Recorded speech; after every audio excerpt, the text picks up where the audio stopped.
Je parlerai de ta bonté, de ta fidélité. Je dirai tout haut, tout haut, tout haut, ce que tu as fait pour moi. Je proclamerai la gloire de ton... Bonjour chers frères et sœurs en Christ, c'est encore une joie pour moi ce matin d'échanger avec vous et de partager la parole de Dieu. Je suis Michael Bogui, je suis disciple de Christ, je suis serviteur du Dieu éternel et vivant et je voudrais que nous puissions partager cette parole. C'est encore toute une joie pour moi de partager la parole de Dieu avec vous. Nous avons dans un premier temps défini qu'est-ce que fait l'œuvre de Dieu. On a montré aussi ce que les pratiques qui sont l'objet de nos actions tous les jours et qui ne sont pas l'œuvre de Dieu. C'est-à-dire quand est-ce que nous ne faisons pas l'œuvre de Dieu. Maintenant nous allons définir quand est-ce qu'on fait l'œuvre de Dieu. Quand est-ce qu'un enfant de Dieu fait l'œuvre de Dieu. Voilà, c'est de ça que nous allons parler maintenant. Nous prions le Seigneur notre Père et notre Dieu, créateur du ciel et de la terre. Nous bénissons ton nom, nous t'élevons, nous proclamons ton nom, nous célébrons ta victoire. Viens prendre le contrôle de tout et viens diriger tout pour ta gloire dans le nom puissant de Jésus-Christ de Nazareth. Vous avez le bonjour en Jésus-Christ, en vos grades, qualités et rangs, dans vos maisons. Que l'Éternel vous bénisse au moment où vous allez à vos lieux de travail. Que le Seigneur, sa grâce, vous accompagne à votre aller, à votre retour dans le nom de Jésus. Voilà. Donc aujourd'hui, nous allons traiter du thème « Je fais la volonté de Dieu ». Voilà. Faire la volonté de Dieu, qu'est-ce que c'est? Voilà. Dans une ville, des hommes construisaient une grande maison et un passant va leur poser quelques questions. Il va dire, que faites-vous ici? Le premier ouvrier va dire, je suis maçon, je construis un mur. Le deuxième ouvrier dira, je suis tailleur de pierre. Et le troisième regardera le visiteur en souriant et lui dira, je ne suis qu'un simple homme à tout faire, mais je participe à la construction d'une grande église. Vous voyez? Je participe à la construction d'une grande église. Donc quand nous regardons l'expression de ce dernier qui sourit et qui dit « Je ne suis qu'un simple homme à tout faire, mais je participe à la construction d'une grande église », nous voyons ce qu'on appelle l'œuvre de Dieu. Donc mon frère, élément numéro 1, je fais l'œuvre de Dieu lorsque je fais un travail de Dieu dans sa maison comme à l'extérieur pour gagner des âmes, où j'ai une vision claire de ce que Dieu attend de moi. Ça, c'est l'élément numéro 1. Avant de faire l'œuvre de Dieu, il faut qu'il t'ait défini le rôle, c'est-à-dire la mission qu'il t'a assignée. Mais c'est pour nettoyer les WC, c'est pour nettoyer ceci, c'est pour nettoyer l'église, c'est pour chanter. Dieu doit d'abord, premièrement, t'avoir donné une vision. Donc, je fais le travail de Dieu, l'œuvre de Dieu, lorsque j'ai une vision claire de ce que Dieu attend de moi. Vous voyez que le troisième ouvrier savait réellement ce qu'il était venu faire sur ce chantier. Il avait une vision globale ou encore une vision d'ensemble. Quelle leçon tirer de cela? Celui qui fait l'œuvre du Seigneur a une vision claire de ce qu'il doit faire dans la maison du Seigneur. Parce qu'il n'est pas en train de faire l'œuvre de qui que ce soit. Il fait l'œuvre qui est la plus grande des œuvres et qui est l'œuvre de Dieu. Parce qu'il n'y a pas d'œuvre qui soit plus grande que celle du Seigneur. Donc lorsque Dieu a créé la vision, Dieu va créer la provision. Donc tu fais l'œuvre de Dieu quand premièrement, tu te mets à genoux, tu pries, tu demandes au Seigneur, je suis venu dans ta maison, j'ai été sauvé, qu'est-ce que je dois faire exactement? Et Dieu va te désigner ce que tu dois faire. Quand il te donne la vision, il va créer la provision pour que tu puisses avancer. Ça c'est 1. 2, je fais l'œuvre de Dieu. Lorsque je fais le travail et que je sais que ce travail-là est mon affaire personnelle et l'affaire de tous. Et quel est le travail du Tout-Puissant? Parce que quand je vois ça comme ça, ma façon de faire l'œuvre de Dieu va changer. Je fais le travail de Dieu lorsque je sais que ce travail est notre affaire à tous et quel est le travail du Tout-Puissant. Quand il sait que c'est notre affaire à tous, ça veut dire que le jour où quelqu'un n'est pas là, je suis prêt à aller suppléer. Lorsque je travaille, je sais que c'est le travail du Tout-Puissant. Je le fais avec zèle, abnégation, amour et détermination. Celui ou celle qui fait l'œuvre du Seigneur sait que cette œuvre n'est pas l'affaire des autres, mais elle est l'affaire de nous tous et une affaire personnelle. Par conséquent, quel que soit l'endroit où tu te trouves, en ville, au fin d'un village sans électricité, nous travaillons tous pour la même et seule œuvre de Dieu. Donc faire l'œuvre de Dieu, c'est savoir que l'œuvre du Seigneur n'est pas seulement l'affaire des pasteurs, n'est pas l'affaire des missionnaires, mais elle a une autre affaire, nous tous. Dieu veut par l'œuvre de son Fils à la croix te dire que toi et moi, nous avons tous une même tâche dans la maison de notre Père. Dieu veut que chacun s'implique dans son œuvre. L'œuvre du Seigneur n'est pas importante parce que c'est toi qui l'as fait, mais parce que c'est le travail du Dieu Tout-Puissant. L'œuvre du Seigneur n'est pas importante parce que c'est toi qui l'as fait. L'œuvre du Seigneur est importante parce qu'elle est l'œuvre du Tout-Puissant. La Bible l'appelle dans Matthieu chapitre 9, verset 31, que c'est la moisson du Seigneur. La Bible l'appelle dans Matthieu chapitre 20, verset 1, que nous travaillons dans la vigne de notre Père. La Bible l'appelle dans 1 Corinthiens chapitre 3, verset 9, qu'il s'agit du labourage de Dieu et de l'édifice de Dieu. La Bible l'appelle dans 1 Colossiens chapitre 7, verset 10, c'est l'œuvre du Seigneur. La Bible l'appelle dans Colossiens chapitre 4, verset 1, nous sommes des compagnons d'œuvre pour le royaume de Dieu. Donc lorsque tu fais cette œuvre-là, ce n'est pas une œuvre pour le pasteur. Tu fais l'œuvre de Dieu parce que c'est ton affaire et l'affaire de tous et que c'est le travail du Tout-Puissant. Oh, Dieu n'est pas n'importe qui. Quatrièmement, je fais le travail de Dieu, je fais l'œuvre de Dieu lorsque je sais qu'à quelque niveau que je sois, je fais l'œuvre de Dieu. Travailler à l'œuvre du Seigneur, c'est considérer que tout ce qu'on fait, même les plus petites choses, ont de l'importance aux yeux de Dieu. Le plus important, c'est de travailler avec zèle, joie et fidélité, engagement.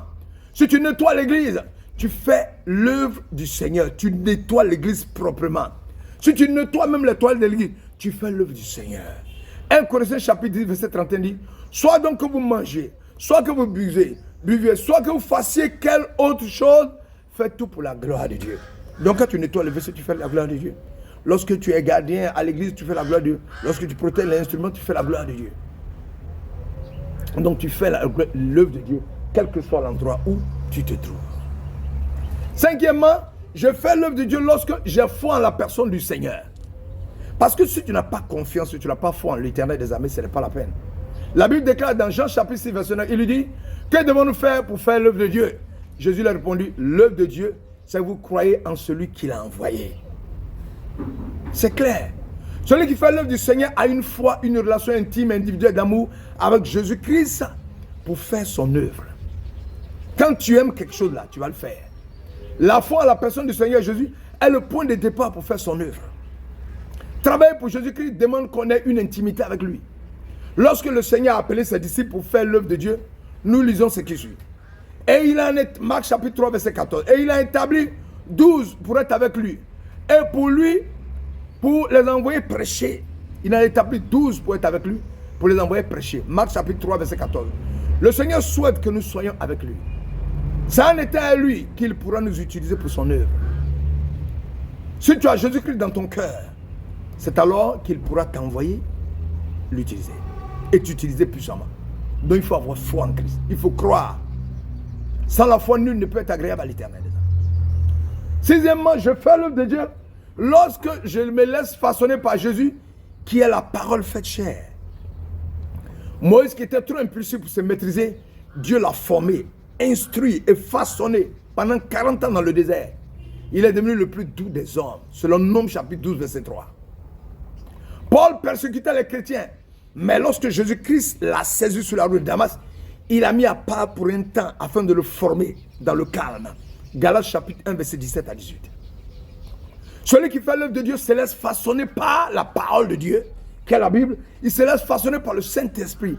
Tel est l'exemple de Marie de Béthanie. Elle prit le temps, malgré tout le travail, de s'asseoir au pied de Jésus et d'écouter sa parole, selon Luc chapitre 10, verset 39. Oui, nous devons avoir une intimité avec Jésus, qui est la parole faite chair. Il faut vraiment, avant que David ne soit roi d'Israël, il était d'abord un bon berger. Psaume 78, verset 70 à 111. Quelques-uns des disciples étaient des pêcheurs lorsque le Seigneur Jésus les a appelés à pêcher des hommes. Ils pêchaient le poisson et il les amène à pêcher des hommes. Marc chapitre 1, verset 17. Venez après moi, je vous ferai devenir pêcheurs d'hommes. Donc tu fais l'œuvre de Dieu, tu te laisses façonner par la parole de Dieu. Septièmement, je fais l'œuvre de Dieu lorsque je suis appelé avec mes défauts, mes faiblesses et mes qualités. Je ne dois pas dire, ah, je ne suis pas fort dans tel endroit dont il ne peut pas faire. Non. Les faiblesses que va dans la main du Seigneur, le Seigneur va te façonner, il va te briser, il va te transformer comme l'argile et le potier, et il va te mettre à sa disposition pour faire son œuvre. Tu dois éviter de présenter tes défauts comme excuse pour ne rien faire dans la maison de Dieu. Le Seigneur voudrait nous utiliser malgré nos faiblesses, malgré nos défauts. Celui qui sert le Seigneur sait qu'il a un talent en lui, que Dieu va transformer en don de grâce pour son œuvre, parce que Dieu n'a envoyé personne sur terre sans talent. Le Seigneur fait appel à des hommes, à des femmes, à des enfants, à des jeunes, avec des défauts, des faiblesses, mais avec un talent pour accomplir son œuvre. Dieu n'a jamais utilisé les gens parfaits pour accomplir son œuvre. Après la résurrection de Jésus, il a donné la mission à ses disciples en disant, allez dans tout le monde et prêchez l'évangile à toute la création. Marc chapitre 16, verset 15. Oh, qui étaient ces disciples? C'était des hommes comme nous, à qui il a fait des reproches mérités à cause de leur manque de foi, la dureté de leur cœur. Tu peux le voir dans Marc chapitre 16, verset 14. Donc on vient pour faire l'œuvre de Dieu avec ses défauts, et Dieu vous qualifie pour atteindre l'objectif que lui-même se fixe. Car aucun homme de Dieu n'a été parfait. 8. Je fais l'œuvre de Dieu lorsque je sais que les talents que Dieu m'a donnés et il a donné à mon frère sont différents. On n'a pas les mêmes talents. La Bible parle d'un homme, Matthieu 25, verset 14 à 15, qui s'en alla hors de pays, appela ses propres esclaves et leur remit ses biens. Et à l'un 5 talents, à un autre 2, à un autre 1, à chacun selon sa propre capacité. Le travail de chacun et chacune est différent dans la maison de Dieu. Le nombre de talents était différent, mais chacun reçut ce qui correspondait à ses capacités. L'homme qui partit à l'étranger est l'image du Seigneur Jésus. Nous sommes ses esclaves qui travaillons pour lui, ses esclaves, sur la terre, pendant son absence. Faire l'œuvre de Dieu, c'est savoir que notre Sauveur Jésus donne le nombre de talents à chacun d'entre nous en fonction de nos capacités, et il attend en retour que nous puissions produire. Les capacités sont des aptitudes naturelles que le Dieu créateur accorde à ses enfants gratuitement. Le Seigneur tient compte de ses capacités naturelles. Lorsque il nous confie certaines missions d'ordre spirituel, chacun a reçu un don de la part de Dieu, révélé par son Fils Jésus, Christ, dans le Saint-Esprit. La question qui se pose, c'est quand et comment vas-tu utiliser les dons au service du Seigneur? C'est ça la grande question. Nous voulons souligner 3 points particuliers à partir de cette illustration. Le Nouveau Testament parle des dons de grâce. Romains chapitre 12, verset 6, 1 Corinthiens 12, Éphésiens 4, 7, 1 Pierre 4, 10. Les dons de grâce sont différents des aptitudes naturelles. Un don de grâce est une capacité spirituelle dont le Seigneur nous a fait cadeau. Il a donné à l'un le don d'annoncer l'évangile d'une façon saisissante, à un autre, comment expliquer d'une manière claire la parole de Dieu aux jeunes, aux vieillards. Chacun racheté a reçu un don de grâce. Nous les exerçons selon le désir de l'Esprit Saint et dans le sentiment de nos responsabilités envers notre Seigneur. Lorsqu'un don est effectivement exercé, il s'agit alors d'un service, d'un ministère. Nous pouvons donc parler d'une mission du Seigneur. Quand Dieu donne une capacité spirituelle, il associe toujours à cette mission un service. Lorsque Jésus donne une vision, il apporte la provision. Pour résumer, notre Créateur nous a dotés de capacités naturelles. Comme chrétiens, nous avons reçu du Seigneur un don de grâce, c'est-à-dire une capacité spirituelle qui correspond à notre talent naturel. Il nous confie cela, finalement, des tâches concrètes dans lesquelles nous devons exercer les dons de grâce reçus. Tout vient de lui.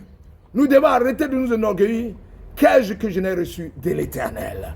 Je m'arrête sur cette partie et nous reprendrons la suite encore parce qu'il y a beaucoup de choses. Nous allons revenir sur Je fais l'œuvre de Dieu lorsque le salut des âmes perdues est mon fardeau. Nous allons traiter cela demain au nom de Jésus. Que l'Éternel vous bénisse, que sa grâce soit sur vous et qu'il soit à vous dans tout ce que vous entreprenez. Père éternel, bénis mon frère, bénis ma soeur. Sanctifie et purifie nos vies, brise et renverse les fondements. C'est toi qui m'as donné d'apporter cette parole, qu'elle descende dans le cœur de mon frère qui va au travail et que la grâce de l'Éternel se manifeste pour qu'un changement s'opère, qui se mette à la disposition de l'œuvre de Dieu. Quand on a besoin de faire des chrétiens, de gagner des âmes, de vider le royaume de Satan pour les amener dans le royaume de l'Éternel des armées, afin que l'humanité soit sauvée. Fais du salut un fardeau pour toi. Et va, parle de Jésus. Toi qui ne connais pas Jésus, accepte Jésus-Christ de Nazareth. Il fera de grandes choses dans le nom de Jésus. Merci Seigneur pour tout ce que tu feras. Au nom puissant de Jésus. Alléluia. Amen. Excellente journée. Le Seigneur vous aime. Je vous aime de l'amour de Jésus-Christ de Nazareth. Alléluia. Amen. À très bientôt.